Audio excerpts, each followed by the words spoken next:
Good evening, friends. I'm Dr. Ajay Shah, and we are bringing you this another Facebook Live. I have some great news to share. First, we just crossed 20,000 likes and followers on our Facebook page, so that's a major achievement for us. We've been on Facebook only for about 6 months, and now we have crossed 20,000 followers. Thanks to Hannah, thanks to my wife Jayshri, thanks to our kids, thanks to you know all the followers, all the supporters, thanks to all the people who shared our page and invited their friends and family. So again, a great big news, 20,000 followers on our Facebook page.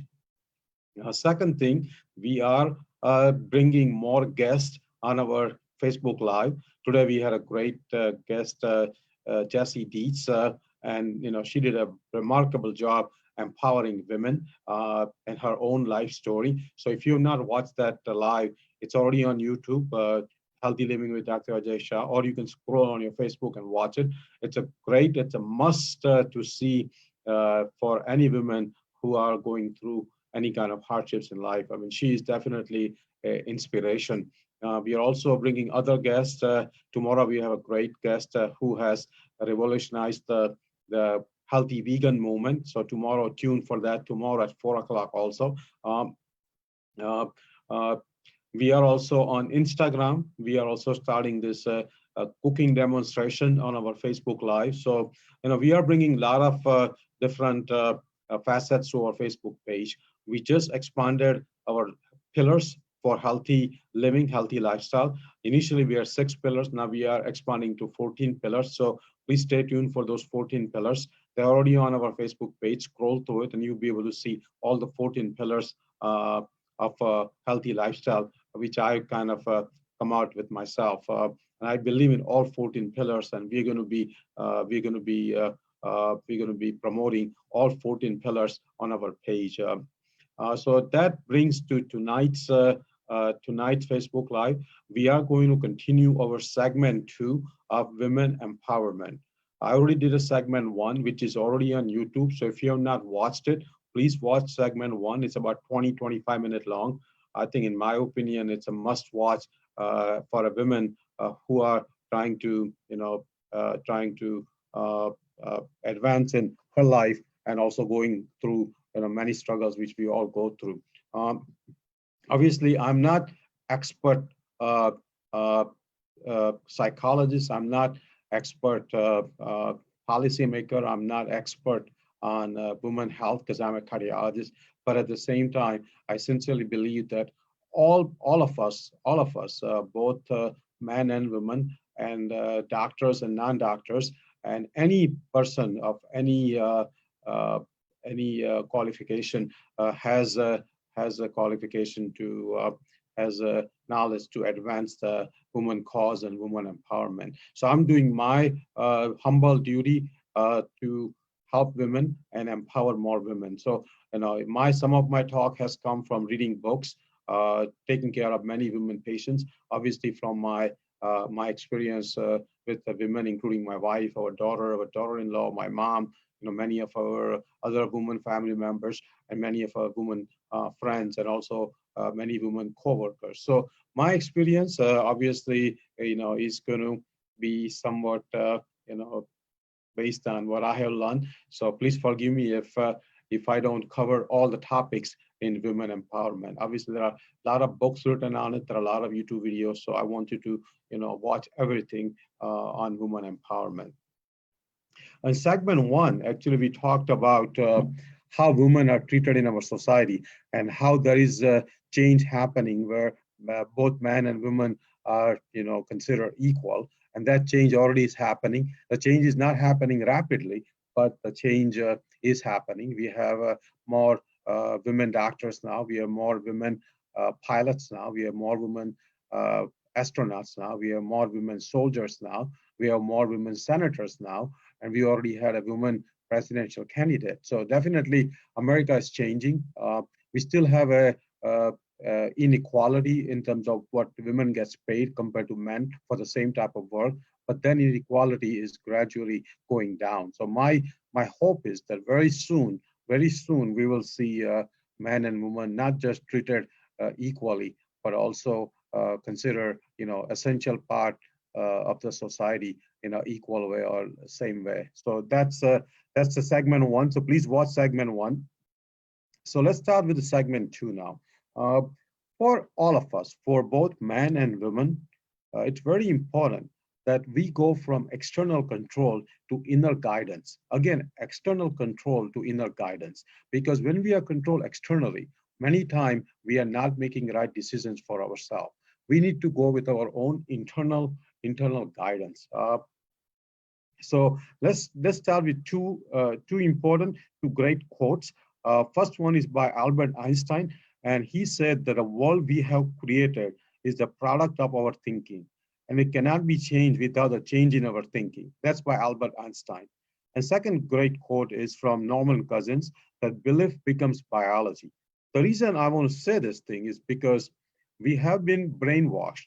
We have been brainwashed by patriarchal society. We have been brainwashed by this male dominant society that women are inferior to man. And that kind of brainwashing and thinking now has not just remained explicit, but it also has become very implicit thinking, subconscious thinking. Not only in man's mind, but obviously in women's mind too. Many women have internalized this patriarchy and have kind of start to believe that they truly are inferior to man, which obviously is absolutely incorrect. But over thousands of years, women have been systematically brainwashed to think that they are inferior. And we will see how that has affected women as we go in this segment. So I sincerely think that just based on my two quotes, that if you want to change any kind of behavior, if you want to change any kind of norm in the society, we have to change with changing our belief. When we change our belief, our thoughts will change. When our thoughts will change, we'll have better actions. When better actions becomes habit, we'll have a better understanding and better lifestyle. And those lifestyle changes will lead to our destiny. So I think if we want to make man and woman equal in our society, we have to learn how to change our belief. It starts with the core work of changing our belief. And I will do my part, we all will do our part to change that belief that men are superior to women.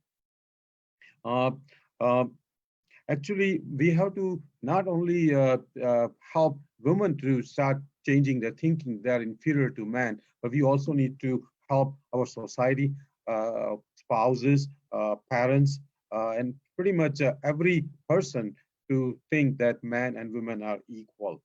Let's go through some simple myths, and those myths are important to cover because those myths has lead to many of this discrepancy, how we treat men and women. First one is that intellect is superior to emotions.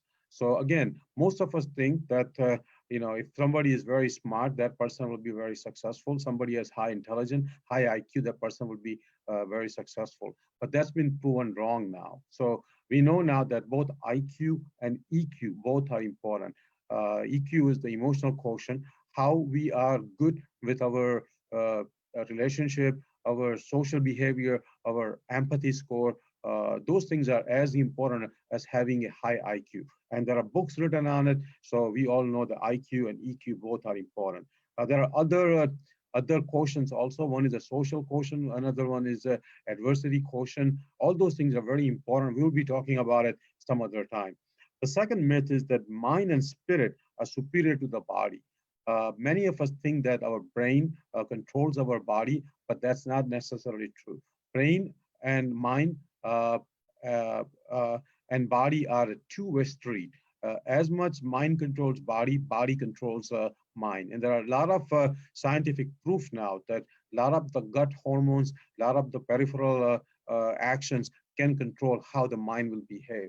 So again, both mind and body are in sync with each other, and they both control each other, and they both promote each other. And the third myth, which is the topic we've been talking about, that masculinity is superior to femininity. And again, that's been systematically brainwashed over the last 3, 4,000, 5,000 years.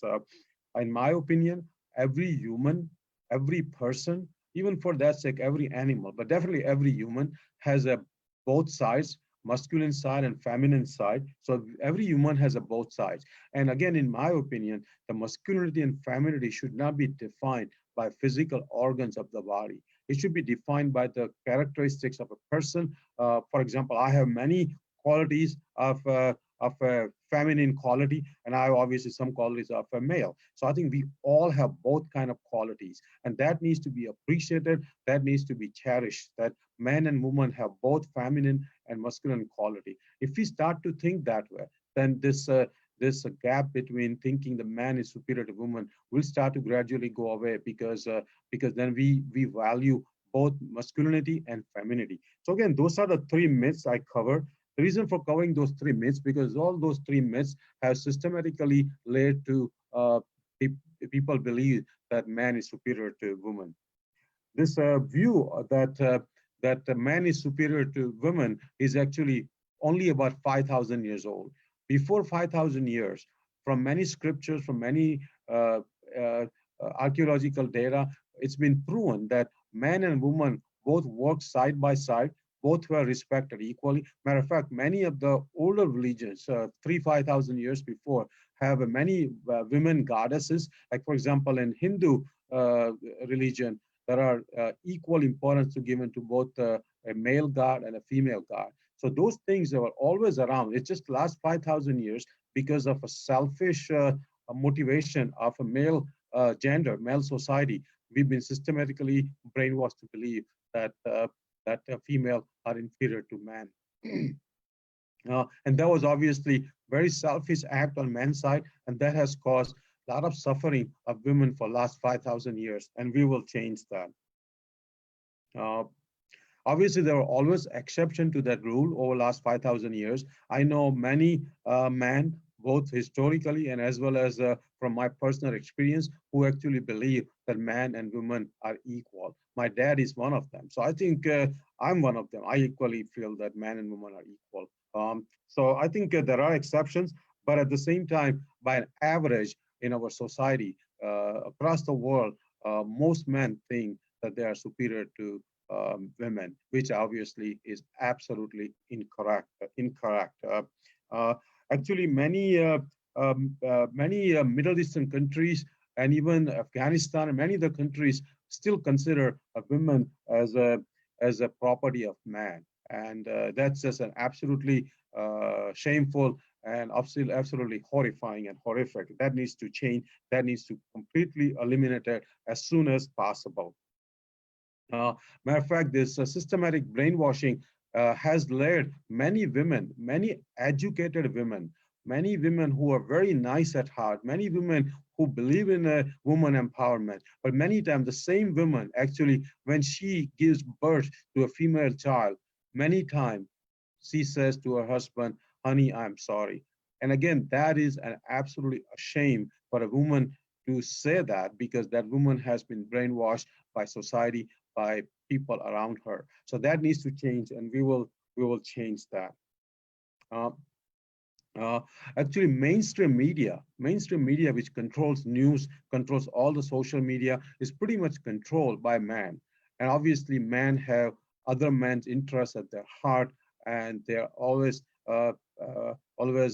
giving the news and giving the whatever is happening in society more male-centric, and that needs to change also. We need to have more women CEOs of the different news media, different social media, and we need to change that. And again, that's changing, that's happening. We have at Facebook, we have Sheryl Sandberg. So I think that things are changing for a good reason. Things are changing in a right direction. But in my opinion, that change, that progress need to speed it up. I think women has suffered for the last 5,000 years, no more. I think that needs to change ASAP in my opinion, and it will happen. Uh, Many of these male CEOs, male executives at this news media, matter of fact, not only have controlled the media in terms of male favor, but they actually have sexually harassed many women. They have downgraded many women. They have made many women a subordinate anchors instead of a main anchor, and that needs to change. Fortunately, some of those people, like Roger Ailes at Fox News, Charlie Rose, Matt Lauer, Bill O'Reilly, this powerful Bill O'Reilly is gone now from Fox because of the certain sexual harassment issues. And as recent as just 2 days ago, Ed Henry, another powerful person from Fox News was fired because, there was some sexual harassment issue. So again, I think society is changing for right reason. Society is changing for good. Society is appreciating that this kind of behavior cannot be tolerated, and that behavior will be reprimanded, and that behavior will be punished. Um, uh, so this brainwashing that women are inferior to men has been going around for many years, 3 to 5,000 years. So let's go through some example. Uh, Many times, girls, more so than boys, uh, are uh, are made to believe that they are not pretty, they are not good looking, and many girls, particularly at a young age, start to hate their body, and that's because of not their intrinsic thinking. That's because what has been external control, external brainwashing has been happening to them.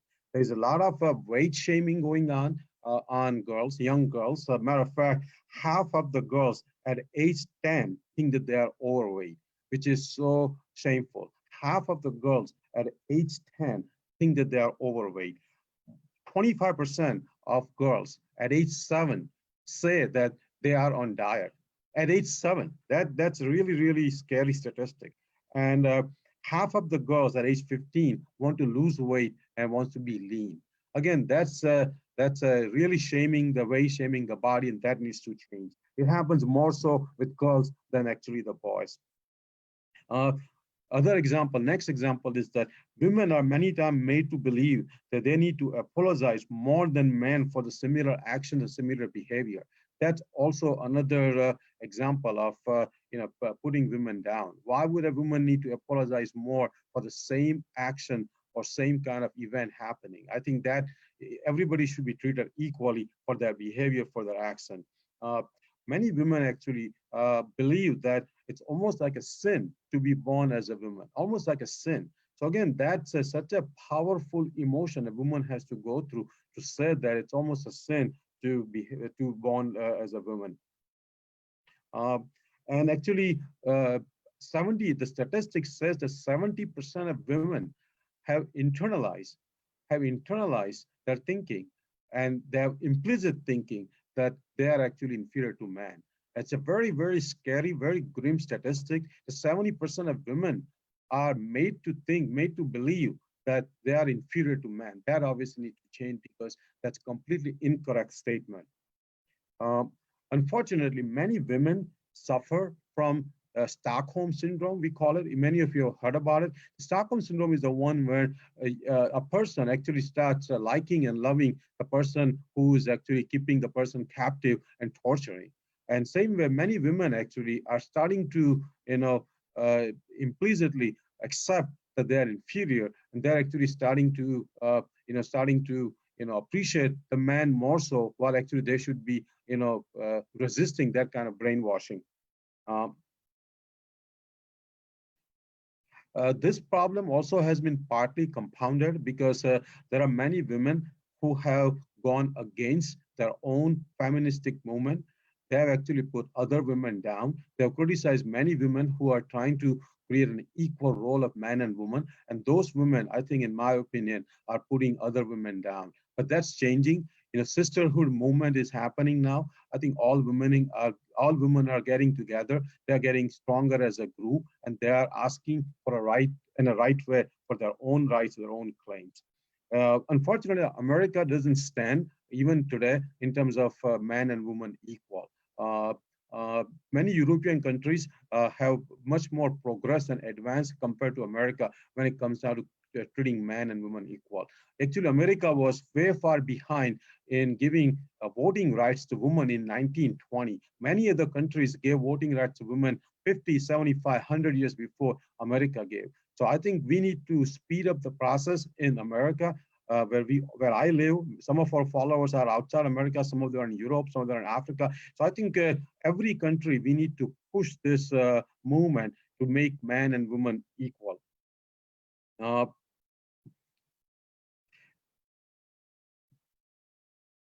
other compounding issues that many society and many families actually, the women who are victims have been ashamed and shamed, and many times some of this inappropriate behavior of man has been kept secret, and for that reason, many of these instances are not even publicized, and that also needs to change. Uh, like I said, we have a long, long way to go. Progress has been made, but we need to speed up the progress. We need to make this thing a priority, as much priority as a healthy lifestyle. And for that reason, I'm giving this woman empowerment segments, because initially I thought that staying healthy is important, but how can I say staying is healthy is important when half of our population, women and girls, are not actually mentally, physically healthy and well, because they're not treated equally. So I've taken up this project to not just stay on 6 pillars of our lifestyle college medicine, but also expand the pillars. And for that reason, women empowerment is one of our important pillar, and which we'll be teaching and we'll be learning together, we'll be pushing every day, every week. So let's go through some grim statistics to open your eyes of where we stand in our society when it comes down to women treatment and women suffering. 1 in 5 women will be raped in their lifetime, many times by their husband. So that's a extremely sad statistic. 1 in 5 women. 12% of those women would be raped between age 11 and 17. Many times by the family member, many times by the boyfriend. That also needs to change. Uh, uh, Many young girls actually are sexually abused by their own family members. And many times this these instances never become public. And many girls suffer for their whole life, requiring multiple counseling appointments, multiple medications. Even they don't achieve their whatever their potential is because of the sexual harassment, sexual abuse by their own family member. Matter of fact, in America, Dozen states, dozen states have a laws where a rapist can claim the parental involvement, parental benefits. So I think so. Again, that's such an ashamed thing that even a rapist gets the right of being a parent. Let's go to next statistics. 33% of women are physically abused. 33% of women are physically abused, and only 1/3 of them receive any medical attention.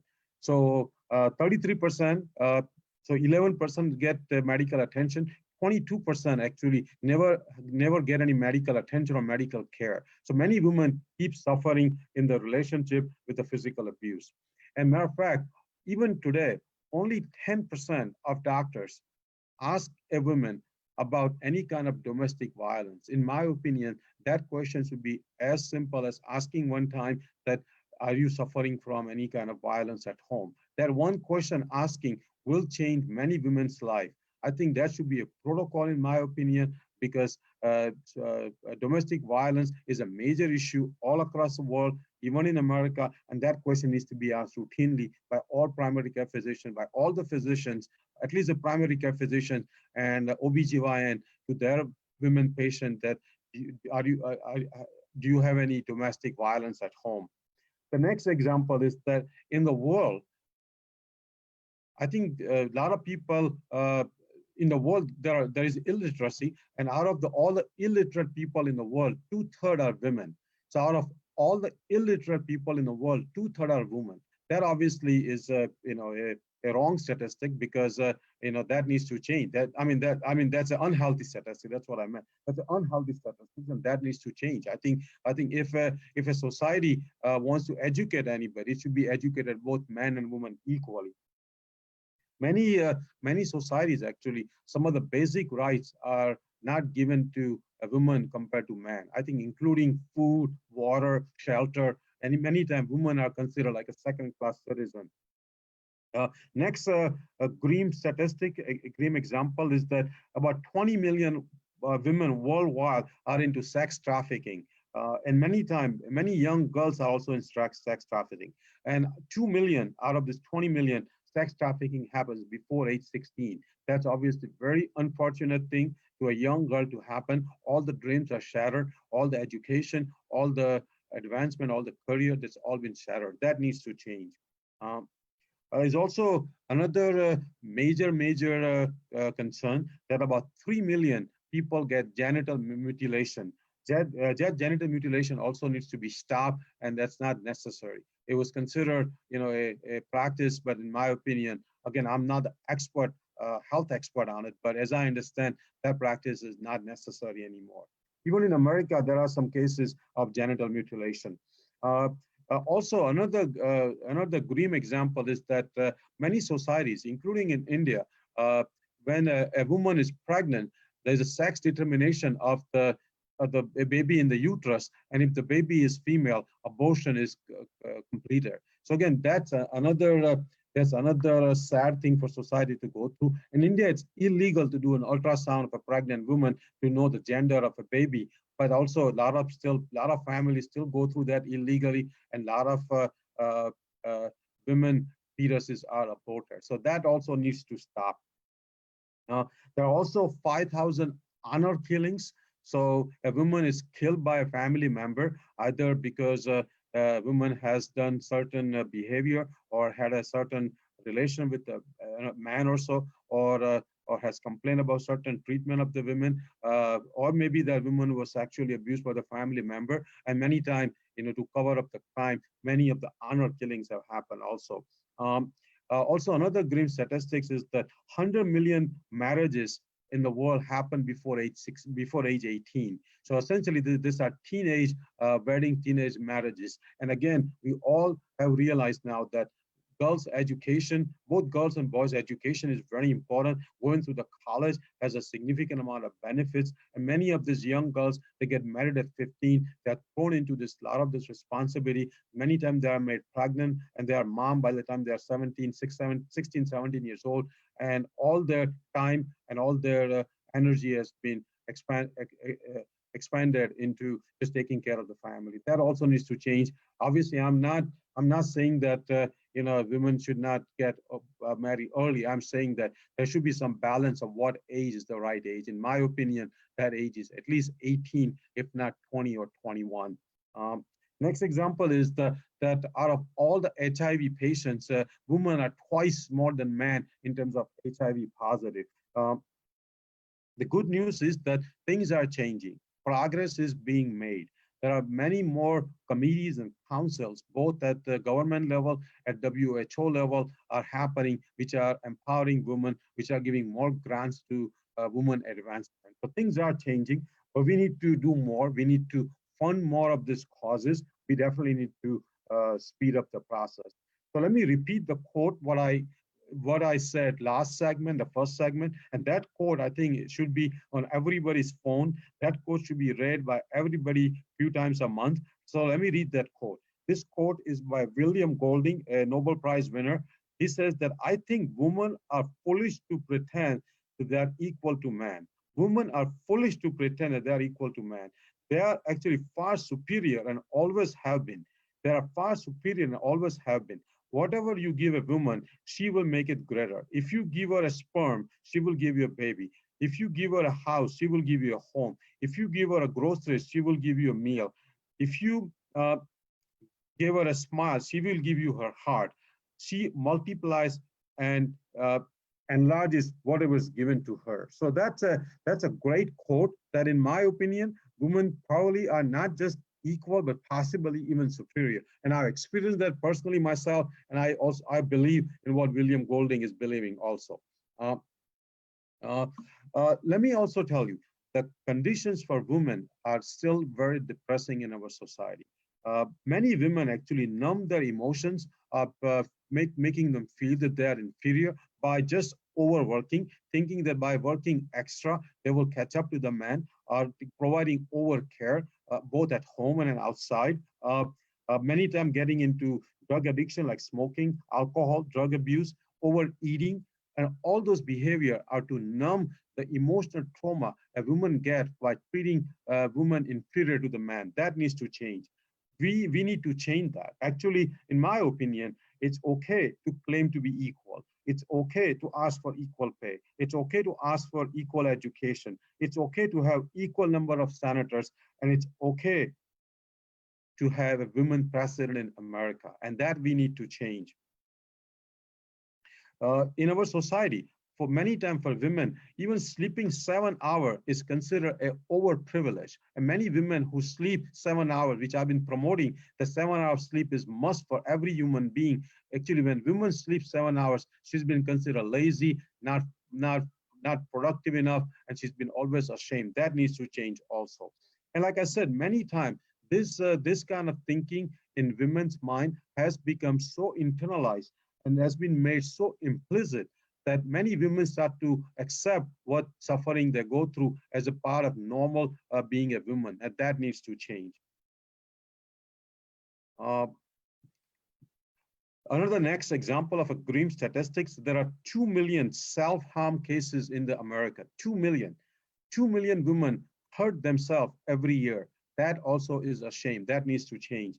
And that cycle actually goes continuously in many women for decades and decades, and that suffering keeps going on. That needs to change. Uh, and many times we think that women are suffering, but a lot of this women suffering actually has led to many disadvantages for men also. I think when we treat men and women equally, when a man gets a full unconditional love and support from women, matter of fact, man's statistics will change also. Men are living 5 years less than women.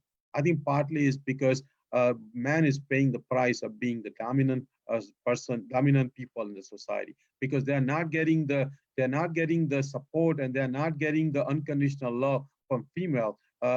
Partly because uh, men are not essentially considering a woman as equal. Uh, Actually, men have 4 times more suicide rate, and partly is the reason because of their own behavior. Actually, I personally, and that's what I wrote, that when a strong opposite gender from woman will empower man, the man will be happy and healthy also. So we need to empower man from women, and that will make man live longer, happy and healthy.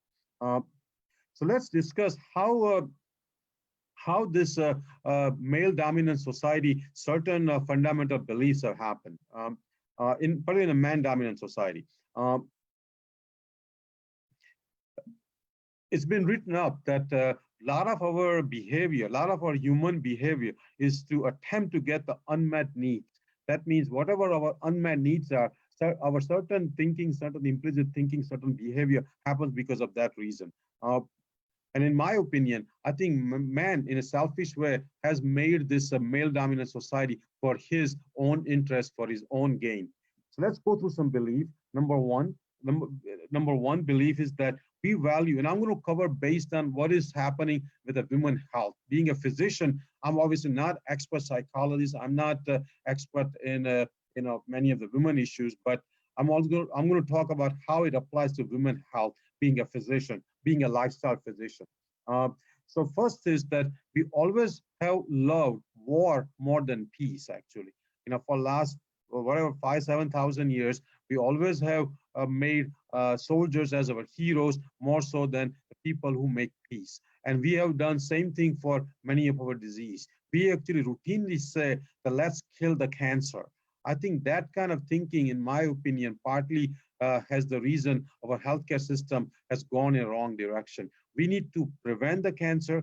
We need to actually tame the cancer. We need to actually, control the cancer, but we don't have to worry about using the word kill the cancer. Uh, uh, let's see how the modern medicine works. In modern medicine, some of the holistic approach still has not been considered an effective approach. Even though being a lifestyle physician, I can assure you and I can pretty much guarantee you that lifestyle changes actually not only work better than medications, they work quicker, they work more effectively, they are safer, they are low cost, and that kind of thinking needs to change from the current allopathic medicine.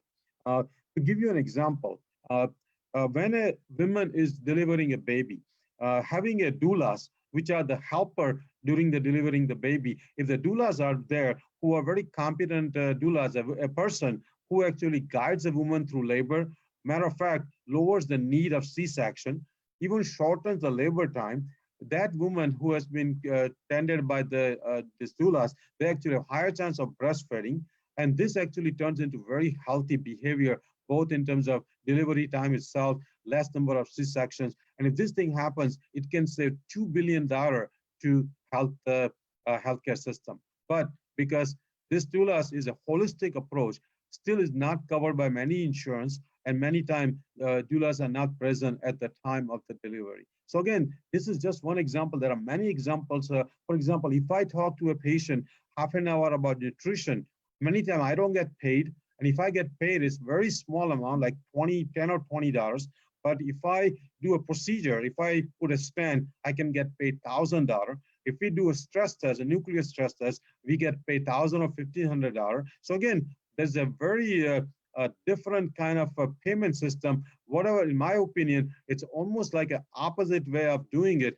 In my opinion, a holistic approach for a lifestyle change approach, we should be getting paid more and paid less for those cutting procedures and expensive pills. And hopefully one day, American healthcare system will realize that we need more primary care physicians who are advocates of lifestyle changes, not just pushing pills and not just doing many procedures. So we probably need a lot more primary care to do the lifestyle changes, probably a lot less cardiologists, a lot less surgeons, and hopefully that will happen.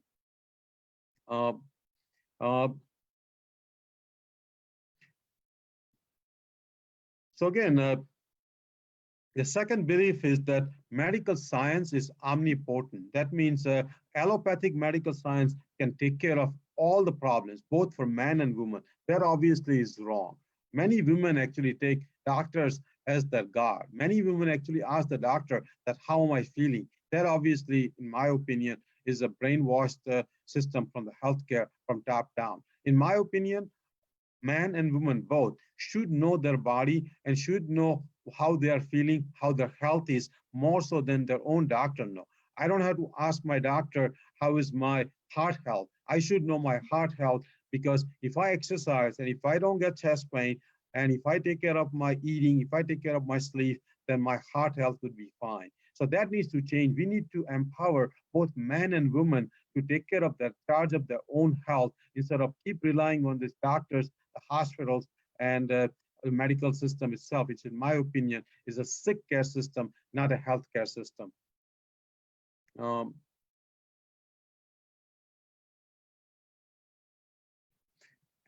We also need to change in our healthcare system that every symptom needs a diagnosis and every symptom needs a care. Many times body goes through various changes, and some minor symptoms are part of living normal life. And in my opinion, in America, including myself and many of my family members and many Americans, they want immediate answer for all the symptoms. They want Cadillac care for their all minor symptoms. And in my opinion, doctors keep ordering the tests, doctors keep doing the procedures just to realize that the symptom was going to go away by itself in a few days to a few weeks. And that also needs to change. And lifestyle medicine definitely can change that. The third belief, which in my opinion is a very, very unfortunate belief, very much a brainwashed belief, is that a female body is flawed compared to male body. I think female body is considered many times flawed. Many times when a woman is going through menstrual cycle, that's considered almost like an abnormal thing to go through. And that obviously also needs to change.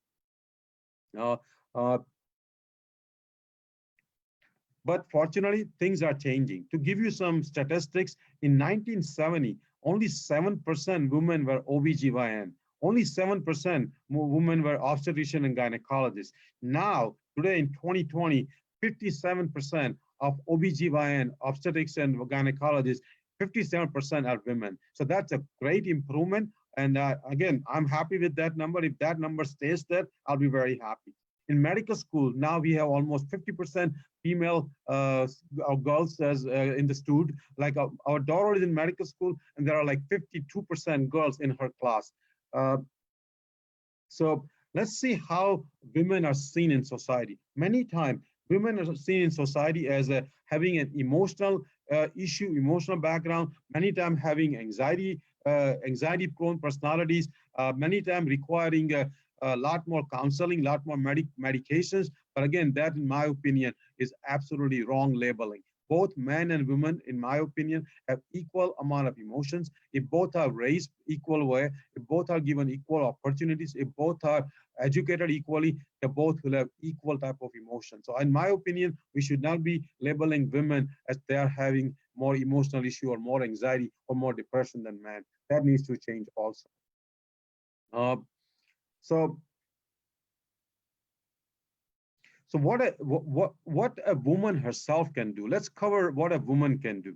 Number one, woman needs to learn how to name the emotions and experiences she goes through. A woman can name the experience and emotions she goes through, then she will have proper analysis of her needs, and she will be able to eventually win the battle of being considered inferior to man. So let's see. Uh, let's see, we'll talk about it, see how you can name those emotions. Uh, Also, in my opinion, it's okay for women to express how she's feeling physically, mentally, and spiritually to other people. There's nothing ashamed to be in terms of discussing your emotional needs and your mental needs. Uh, it's also okay for women to say sometimes that someone needs you. Uh, Women should not have a approval-seeking behavior, because many women, unfortunately, because of the last 5,000 years of treatment, have approval-seeking behavior. That also needs to be, improved, and both men and women also need to stop doing that. Women also need to think that they don't need to be the rescuer of every relation, every uh, uh, every uh, every crisis in the family. Both man and woman needs to be equal rescuer when any crisis happens in the family. So how can we change that? Number one, uh, name your emotion. Let's start with the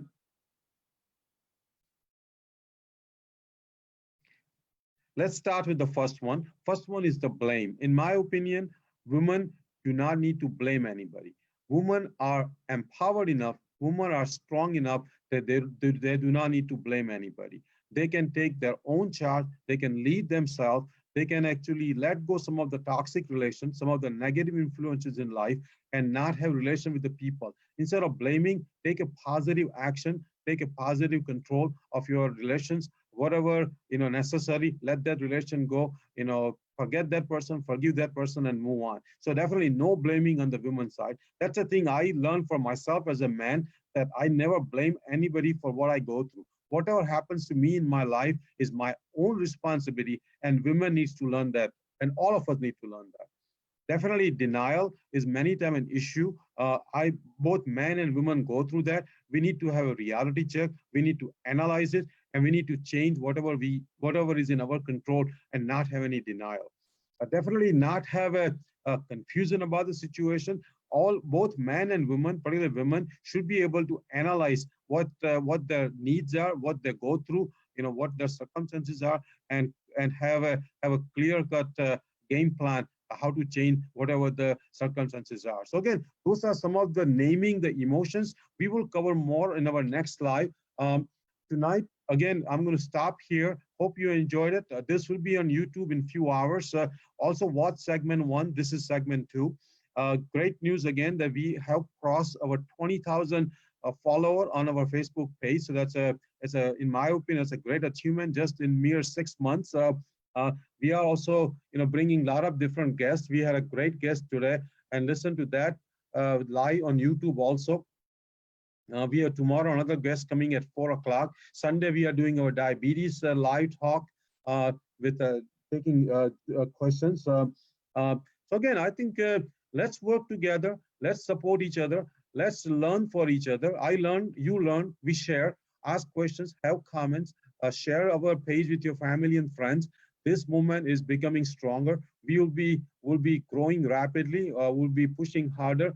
But again, my main goal here is to expand all the pillars, and women empowerment is definitely one of the important pillars. So let's empower every woman in your life, in your family, your spouse, your daughter, your sister, your mom, your women friends, your women coworkers. Let's empower every woman. Let's treat every woman as equal to the man. And if you do that, not only she will benefit, you will benefit tremendously as a man, and society will benefit, world will benefit. So thank you and good night.